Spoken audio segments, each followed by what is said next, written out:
I'm here with Joe of URNE to talk about A Feast on Sorrow, out August 11th on Candlelight Records. Always a pleasure to talk to you. Always a pleasure to listen to one of your records. How are you doing today? Yeah, I'm really good. We've just been out on a run of dates with Gajira and a few festivals in between. A little bit under the weather. I think maybe one or two of us lived it up a little bit too much, and it's taken its toll, certainly on me and my our content guy the last 2 days. But yeah, I'm feeling good now. Feeling good. You're allowed to have some time to just blow off some steam, considering what the last couple of years have been like. But let me ask you. Yeah. Let me start off by asking you this. I was a big fan of Serpent in Spirit, and I feel like this album was a lot darker, a lot more raw. Do you have the same hmm impression? And if so, what inspired this change? Yeah, I think it's definitely a darker record. Everything from the artwork feels quite cold, and the lyrics are, and the way it's produced is produced in a much more kind of like live, organic sort of way, and not everything's kind of perfect. There's a few little random things that kind of come through, little buzzes on the guitars and whatnot, but it's all to make it feel live because there's a lot of albums that come out now where I think the production's quite mechanical. It loses that sort of colors, like things don't kind of come through. It's very perfect. And reason I think wanted to record with Joe was that certainly the Magma record, which was I think I mean just the way it's produced, it has a really live, raw feel, and it's quite an emotional record to him. And this one, through myself and mainly myself, kind of going through some issues with family stuff, is what the album's based on. So I just think while we were writing that, and Angus had a few issues and what have you, it just started to lend itself to being a darker record the more it went along. And by the end of it, it just come out to be quite a miserable, quite a miserable record. In a good way. With In a good way. in a good way, in a good way. It meant that I got what I needed to get out of it. I need, that's I kind of got what I needed out of me on this record. When you sit down to make a new album, do you take any time to look at the previous record and take some of the key elements of that album in consideration when you move into a new record so that there isn't such a huge gap between albums? Or is that not even a consideration? It's just about the creative process in the moment.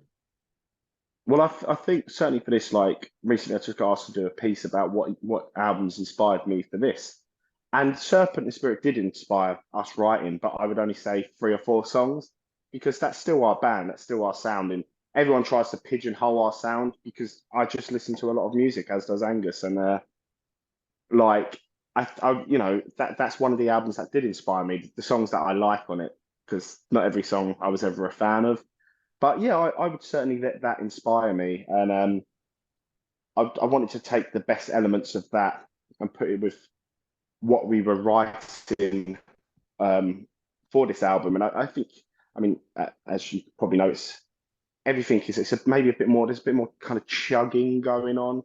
There's a lot less of the kind of classic rock and metal vibe. It's a more of a heavy, like just not heavy metal, but it's just more of a full-on metal record compared to the last one that kind of went off a bit too much. I think there's tracks on there that sounds like a punk song with Alice in Chains, and there's this, and then there's that. Whereas this time, I think we all wanted to bring it in, really hone in what the sound was that made us tick, drop some of the kind of cheesy elements that I think Serpent had, and just hone in on what we felt we were like the best at. And yeah, I definitely think letting what we've done previously inspire us. So that definitely shone through probably a bit. But once we kind of understood that Joe wanted to work on it, I think that took another change. And how, of course, that would inspire you, the guy who's made some of the greatest records in the last 20 years. Yeah, all of a sudden you're like, why? What would Gajira do? What would Joe do? And yeah, it's just one of the natural things. And yeah, it just happened. And how did that relationship begin? How did he come into the fold as far as being the producer on this record? So the release day of Serpent and Spirit, when it came out, Jean-Michel posted about it twice.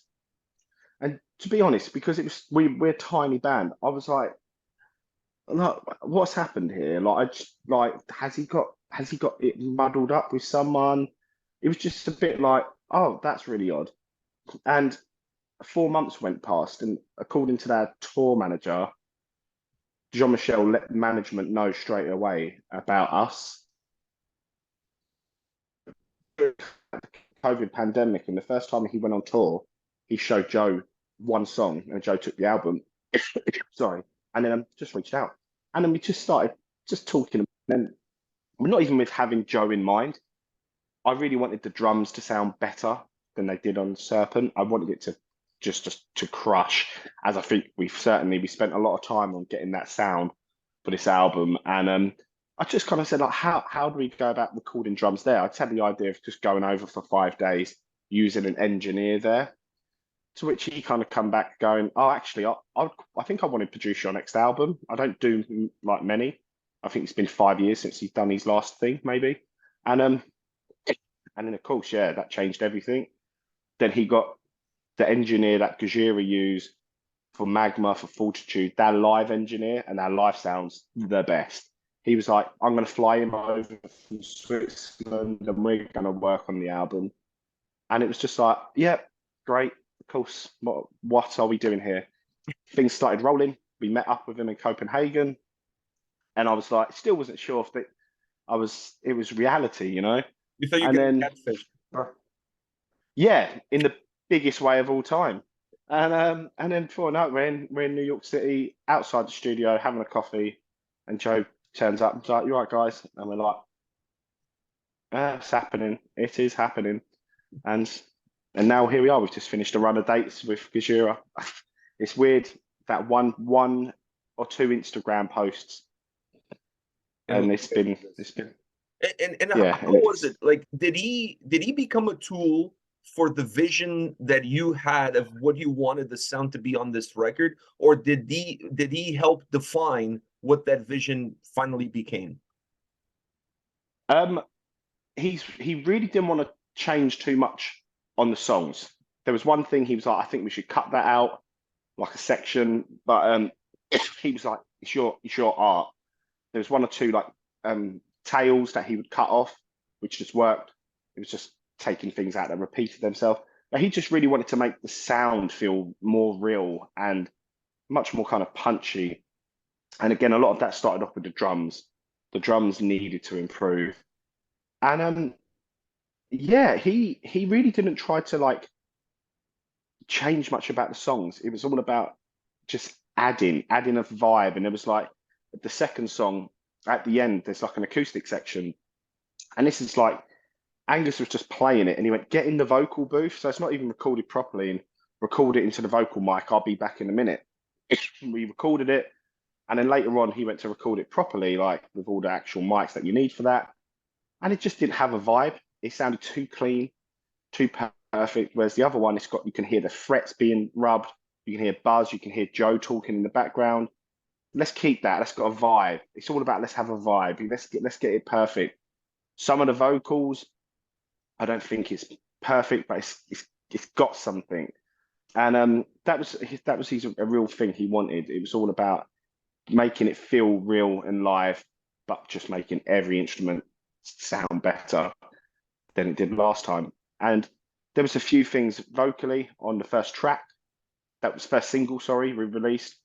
He basically changed the whole chorus, like, and thank God he did, because the thing that I had was crap. And he just went, yeah, I'm not feeling it. And 10 minutes later, we got this big kind of anthemic chorus, and it was perfect. Sorry. So yeah, he didn't overstep whatnot. His whole thing was the overall vibe, the overall sound. He didn't want to touch any of the songs, So really. how do you carry this forward now? Will he be involved in future records? I think he wants to be. So does Johan. And me and Angus have already started writing some bits and bobs. I think next time our drummer had like 7 weeks to kind of learn and prepare himself for this, because our previous drummer left. So our drummer had to get to learn a new set, play some festivals, learn this album, have a day job, have his family. And so I think next time we'd be even more prepared, but I feel like we really want to expand on the really creative side. What using that space more, what can we add? And I think it'd be great. And I really believe now we're so comfortable with each other. We spent a lot of time with each other the last, I don't know, talking to each other like the last year. So I think next time it'd be I'd be excited to see what we could create. And I think next time we'd definitely like him to even play around with the songs. What do you think would work? What would you do? And it'd be good to see what he would do. For folks like me, it's always important to define the sound on a record. I don't know. I just feel like it helps me when I'm talking to somebody else who hasn't heard the band or hasn't heard the album, if I can give them an idea of the sound. And when I looked at Serpent and Spirit and I look at this one, the differences are quite staggering at times. And when I was listening to this record, I felt like there was a lot of black metal, there was a lot of thrash metal, almost a blackened thrashing sound to it. Do you worry about those kind of definitions, and how would you define the sound experience on this record if you're talking to someone who hasn't heard it? For me, it's easy just to say it's heavy. I just say because so many people. I mean, the weird one we kind of get stoner and sludge a lot, and I think that might be due to mine and Angus's past band. I've never quite seen it, but I just like to say it's heavy. The problem is there's a lot of bands who will just there's a lot of bands who sound the same, will follow kind of one formula, and I sorry, and for me, you have your own band. It's a blank canvas.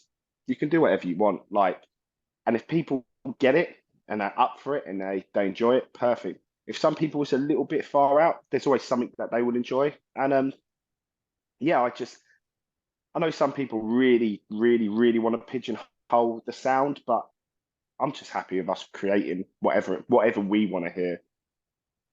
Do you look at this album, because I look at this album as a redefining album as far as the band is concerned. This is going to be one of those records that 10 years down the road, 15 years down the road, we're going to be talking about it, about the album that changed the path of URNE as a band. Do you see it already as that? It's one of them things, like, it's weird as it is. I put this towards Joe and one day on tour. I was just like, how did you know when things had changed? And he went, I didn't. Like, I think about this moment right now, and I'm like, oh, we're here. Like, it weren't just one day I woke up and like, we're wicked. We're now a big band, or we're now doing this. And he goes, you just kind of go along with it, and then you just think about the moment you're in.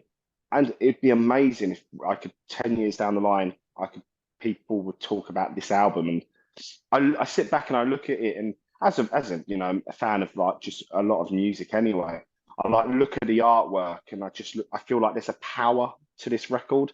And again, like in touching on the artwork, that's something we did. Not many metal records would they go and get an old lady who does photography in England to go and take a picture of the coastline. Just wouldn't happen. But we went and got one of the best. So everything we wanted to do on this, we went and got the best. And hopefully people appreciate that and they do take it. And it does change the course of this band, because I think Serpent was self-funded.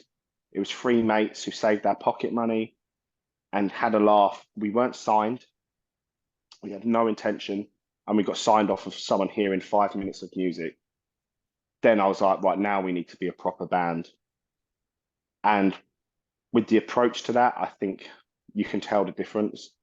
And I think people will be able to just, for me, like, I think the moment you press play on this record and it comes at you, I think you can tell that we now mean it. We're now serious about it. It's not just three mates having fun. It's three mates trying to make a dream happen. And we've now had to, like, make our A game happen now.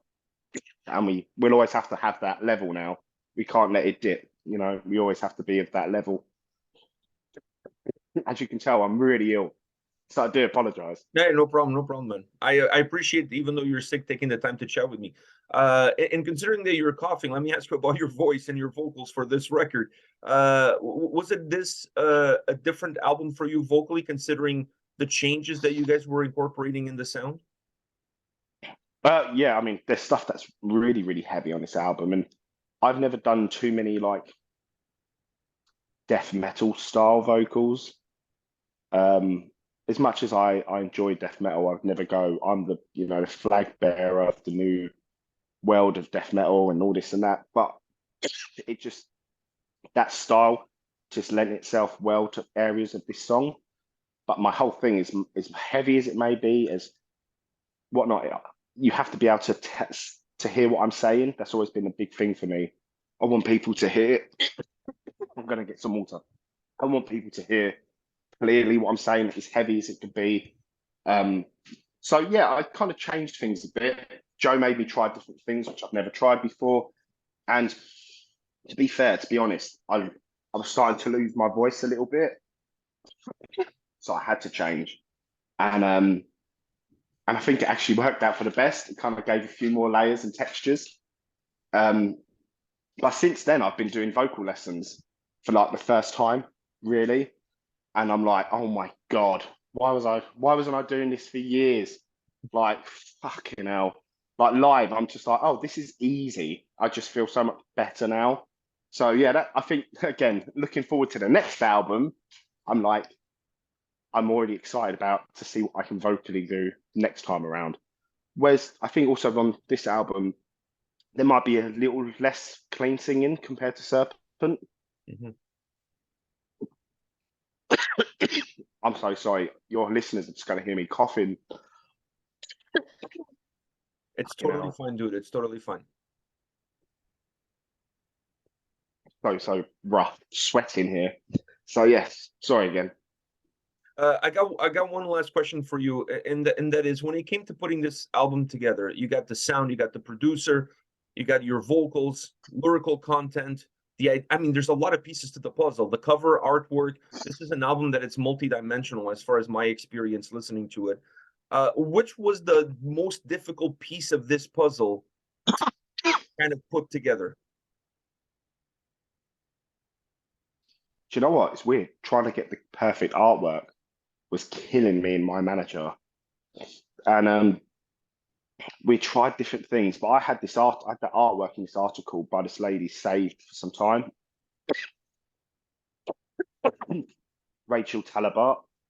And we were I'm in and ahhing, trying all these different things. And then I just sent one piece to our manager, and that was it. But it took me a long time to suggest it because I was thinking about it for album 3. And that was the most stressful part because you want that part to be perfect. And I always like using photos that people have done. The last album's our friend Gav. The EP was something I took. Um, Previous stuff with me and Angus has always been a photo. I don't know. There's something about people taking photos that kind of interests me. So that was the one thing that took bloody ages. And we had to go to this lady who's deemed one of the best oceanic coastline photographers in the world, who's won all these awards, and go, you might not like metal. Can we get your artwork, please? And thankfully, like she was, I don't think it's ever happened to her before. So she was overjoyed. And yeah, that was the one thing that really, the music, me and Angus can write music and whatnot. And but once we knew Joe, we had Joe and Johan locked down a year in advance. The music part was fine. But yeah, that was weird. As weird as it sounds, last time on the last album, the artwork came easy because I didn't have to do anything. I was doing it for ourselves. But yeah, this time it certainly was. It needed to be correct. I needed to look at it and feel like this album's whatever's in this package is going to be massive. And that was what we were struggling with. Thankfully, that flipping save option on my phone bailed me out massively. Well, I think you guys did an awesome job with the choice. that massive wave. It's both cold and humongous, which is kind of how the Hmm. album sounds, cold and massive. So I think it represents really well what's on the inside of that artwork. Joe, thank you very much for Yeah. your time today. I really appreciate you taking the time, even though you're sick, you're not feeling well. Wow, I'm so sorry. Hopefully you guys, after the release, start booking some shows in North America and do some touring here. Looking forward to seeing you guys. Thank you very much. Oh man, thank you very much, pal. Again, I'm really sorry about it being this No ill. problem, man. My pleasure. My pleasure. Thank you, and have a good day. Thank you, mate.